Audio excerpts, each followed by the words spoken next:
Julien Courbet a accepté de revenir sur un drame personnel, la disparition de son père causée par un conducteur ivre au volant. L'invité de cet avou ce mardi 28 février a fait un rapprochement avec le cas de Pierre Palmade. Accompagnateur des matinées de millions de Français chaque matin avec son émission Arnaque sur M6, Julien Courbet ne résout pas seulement les problèmes des autres. S'il aime venir en aide aux gens avec ses programmes toujours très concernants, appel à témoins, ça peut vous arriver ou même sans aucun doute, le quinquagénaire a lui aussi rencontré des moments difficiles dans sa vie.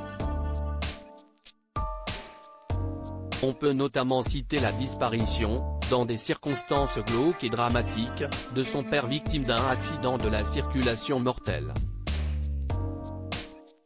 Il avait accepté d'en parler longuement une seule fois, lors d'un échange avec Anne Roumanoff en 2020 sur Europe 1.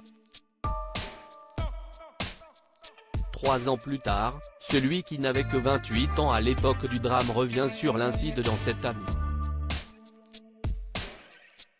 Deux histoires avec quelques similarités face à Anne-Elisabeth Lemoine, l'animateur de 58 ans aujourd'hui se souvient, « Mon père venait juste d'être à la retraite, il marche sur le trottoir et un homme qui était alcoolisé au volant, le fauche.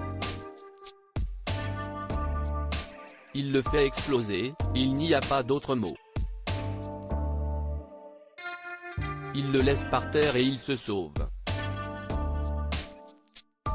Après s'être sauvé, il va voir la police pour faire croire qu'on lui a volé sa voiture. Sauf que les policiers ont trouvé son comportement bizarre, donc à 5 h du matin ils sont allés perquisitionner chez lui et ils ont trouvé les clés de la voiture. Malgré les faits énoncés, l'auteur n'est pas allé en prison.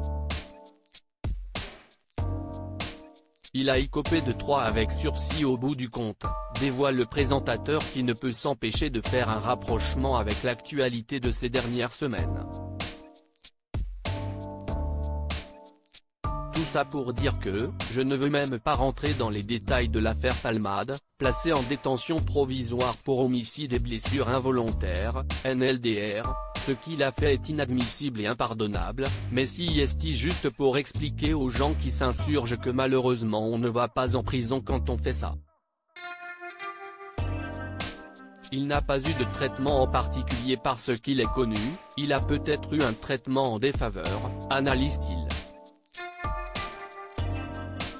Une opinion bien tranchée. L'ex-visage de TF1 aimerait aider ce type de personnes, comme l'homme qui a tué, on perd, pour éviter que de telles situations se reproduisent.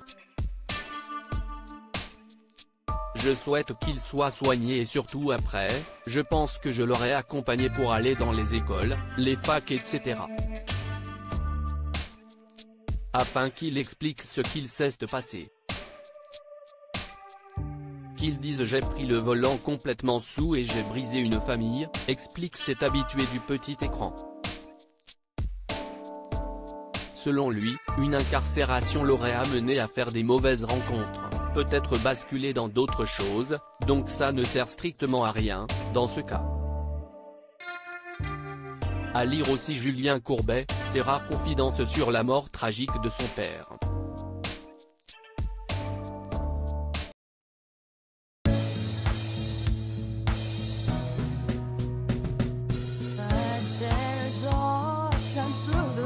Times I think you